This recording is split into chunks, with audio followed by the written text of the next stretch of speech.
এগুলো থেকে অন্তত বোঝা যায় পার্থিব জীবনে যে রিজিক একমাত্র কার হাতে? জি হ্যাঁ, আল্লাহর হাতে। ইন্নাল্লাহ রাজ্জাকু যুল কুওয়াতিল মাতিন।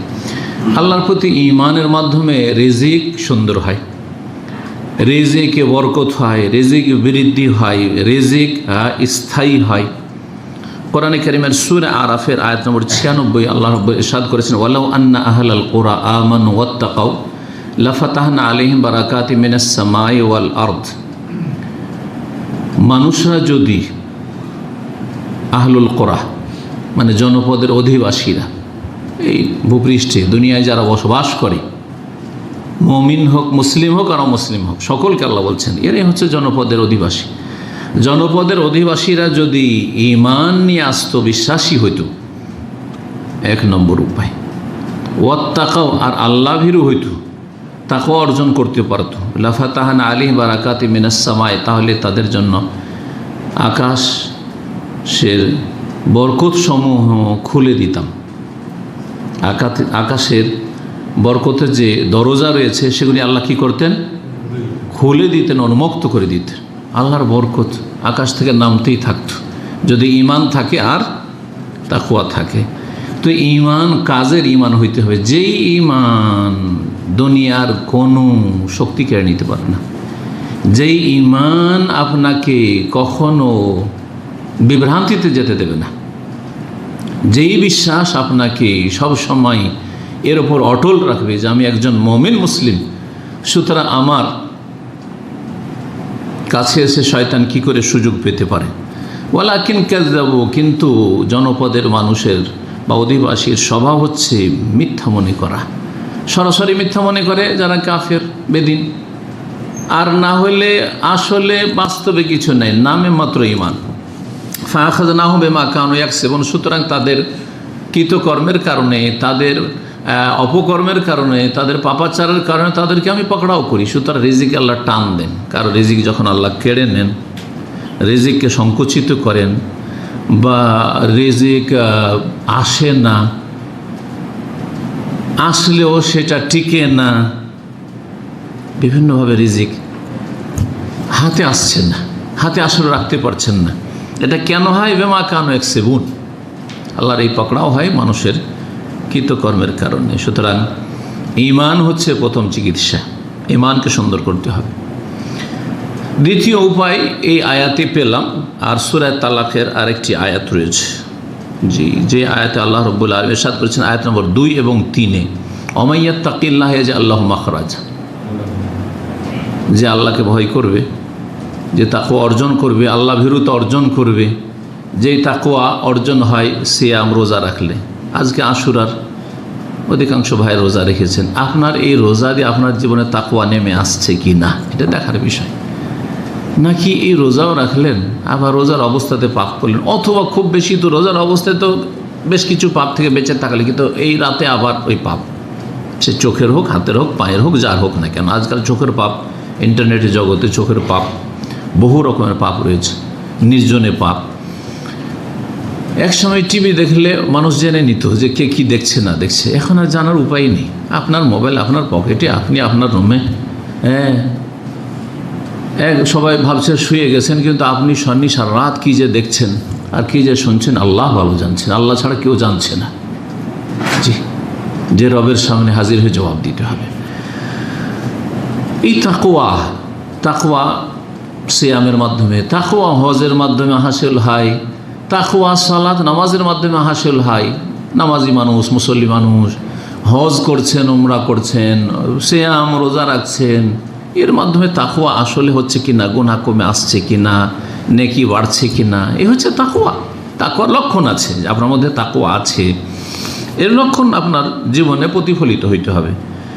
যে আল্লাহকে ভয় করবে তার জন্য মাখরাজ, আল্লাহ রাস্তা অবশ্যই বের করবে, রুজির রাস্তা বের করবেন, হ্যাঁ, ছেলে মেয়েদের প্রতিপালন রাস্তা বের করবেন, যেসব দুনিয়ার প্রয়োজন রয়েছে সেই প্রয়োজনগুলো মেটানোর ব্যবস্থা আল্লাহ রাস্তা বের করবেন, আল্লাহ বের করবেন।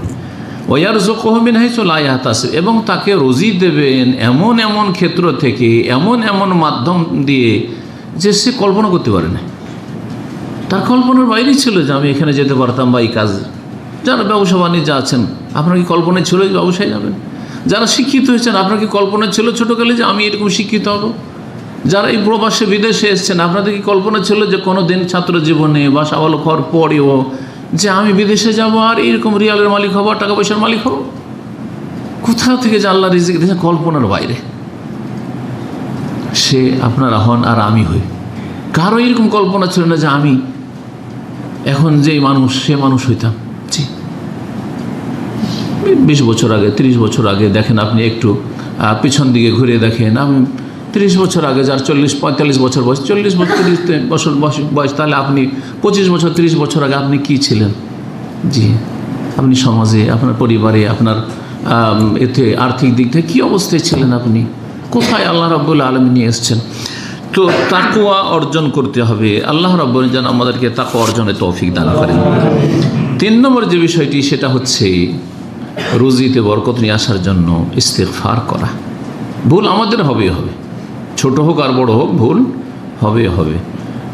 যদি ভুল ভ্রান্তি হয় তো তার সংশোধনের উপায় হচ্ছে তওবা এবং ইস্তিগফার। ভুল থেকে থেমে যাওয়া, স্টপ করা, ঘুরে যাওয়া, ফিরে যাওয়া ভুল রাস্তা থেকে, এটার নাম তওবা। আর এই যে ভুল রাস্তায় চলে এসেছি আর বেশ কিছু অন্যায় বা ভুল হয়ে গেছে, অন্যায় হয়ে গেছে, পাপ হয়ে গেছে, সেজন্য আল্লাহর কাছে ক্ষমা চাওয়া, যার নাম হচ্ছে ইস্তিগফার। ইস্তিগফার মানেই তালাবুল গফরান বা তালাবুল মাগফিরা, ক্ষমা প্রার্থনা করা, আল্লাহর কাছে ক্ষমা চাওয়া। গুনাহবন, তাহলে ক্ষমা চাওয়ার জন্য গুনাহ কি করতে হবে? বন্ধ করতে হবে। পাপ থেকে আপনাকে থামতে হবে, বিরত হইতে হবে। তারপরে তখন যা হয়ে গেছে ভুল ভ্রান্তি পাপ, তার জন্য কি করতে হবে? ক্ষমা চাইতে হবে। জি, ইস্তিগফার সম্পর্কে কোরআনে কারিমের কয়েকটি সূরাতে এই বরকতের বিষয়টি উল্লেখ করা হয়েছে। বরকতের রাস্তাগুলি খুলে দেন, রিজিকের রাস্তা খুলেন, রিজিক যেই সব ক্ষেত্র থেকে আসে ওই সব ক্ষেত্র প্রশস্ত করেন, বা ওই সব ক্ষেত্র থেকে যাতে করে আসে রুজি, এই ব্যবস্থা করেন। এই বিষয়গুলি সূরা নূহে রয়েছে, আয়াত নম্বর 10 থেকে 12-তে, সূরা হুদে রয়েছে, আরও অন্যান্য সূরাতে রয়েছে এই বিষয়টি। সূরা নূহের কথা শুধু বলি, নূহ আলাইহিস সালাম তার জাতিকে কত বছর ইসলামের দাওয়াত দিয়েছিলেন? 950 বছর। আর আমাদের মতো নয়, হয়তো 1-8 ঘন্টা। আপনারাও অত ধৈর্য ধরতে পারবেন না, আর আমরা হয়তো সময় দিতে পারবো না। হ্যাঁ, সপ্তাহে 1 ঘন্টা, হ্যাঁ, সপ্তাহে 2 দিন বা 3 দিন, ঠিক না? জি হ্যাঁ, খুব বেশি হলে সপ্তাহে 3 দিন 4 দিন। যারা সেন্টার আসেন তারা বলে এক্সেলেন্ট, চমৎকার, তারা অনেক অ্যাডভান্স দিন শিক্ষার ক্ষেত্রে আজকালকার প্রেক্ষাপটে। সুবহানাল্লাহ, তিনি কি বলছেন? রাত দিন ইসলামের দাওয়াত দিয়েছেন। কাল রব্বি ইন্নী দাওয়াতু কওমি লাইলান ওয়া নাহারা, হে আল্লাহ, আমার জাতিকে রাত দিন আমি দাওয়াত দিলাম। ফালাম ইয়াজিদহুম দুআই ইল্লা ফিরারা, কিন্তু আমার ডাকে তাদের পালায়ন ছাড়া, আমার থেকে দূরে সরে যাওয়া ছাড়া, আর আমার কথাকে প্রত্যাখ্যান আর অবজ্ঞা করা ছাড়া কিছুই পেলাম না। এটাই বৃদ্ধি পেল, শুধু তাদের পালানোই বৃদ্ধি পেল। আমার কথা শুনলেই পালায়, কথা শুনলেই দূরে সরে যায়, মানতে কেউ চায় না। ওমা আমানা মাহু ইল্লা কালিল, আয়াতে বলছেন 950 বছরের পরেও আল্লাহ বলছেন কালিল, যারা ঈমান নিয়ে এসেছিল তাদের সংখ্যা ছিল কালিল, অতি অল্প। তাদেরকে বুঝাইতে গিয়ে, কারণ যার মধ্যে ইসলাম রয়েছে, ঈমান রয়েছে, তাকওয়া রয়েছে, দিন রয়েছে, তার দিন দুনিয়া দুটোই সুন্দর হবে। দিন দুনিয়া ইহকাল পরকাল দুটোই সুন্দর হবে। এই কথাগুলি জাতিকে বোঝানোর প্রয়োজন রয়েছে যে তুমি ইসলামের কাজ করলে 1 পা চলা যাবে না, ইসলামের কাজ করলে মনে পেটের ভাত হবে না। এটা হচ্ছে বেদিনদের কথা, এটা হচ্ছে মূর্খদের কথা, যার আল্লাহ সম্পর্কে কোনো জ্ঞান নেই, আল্লাহর দিন সম্পর্কে জ্ঞান নেই, কোরআন সুন্নাহ ওহী সম্পর্কে যার কোনো জ্ঞান নেই, সে বলতে পারে। এই কথাই বোঝাতে চেয়ে তিনি বলেছিলেন ফাকুলতু, নূহ আলাইহিস সালাম বলছেন, আমি আমার জাতিকে বলেছিলাম ইস্তাগফিরু রাব্বাকুম ইন্নাহু কানা গাফফারা, হে জাতির লোকেরা, তোমরা তোমাদের প্রতিপালকের কাছে ক্ষমা প্রার্থনা করো, মার্জনা চাও, আল্লাহর কাছে ইস্তিগফার করো, কারণ তিনি মহান মার্জনাকারী, বড়ই ক্ষমাকারী। ইউরসালিস সামা আলাইকুম ইদরারা, এতে হবে কি, আল্লাহ ক্ষমা করে দিলে তোমাদের দেশে, তোমাদের জমি জায়গায় কি হবে? মুষলধারে বৃষ্টি বর্ষণ হবে। যখন বৃষ্টি হবে তখন জমির উর্বর শক্তি বাড়বে, ফসল হবে। হ্যাঁ, আর না হলে খেতে করতেও পাবে। জি হ্যাঁ, আজকে থেকে 30-40 বছর আগে চলে যান, তখন মানুষের মূল ইনকাম সোর্সই ছিল জমি জায়গা, কৃষিকাজ। বেশি দূর যেতে হবে না, আজকে কৃষিকাজের কোনো মূল্য নেই হয়তো।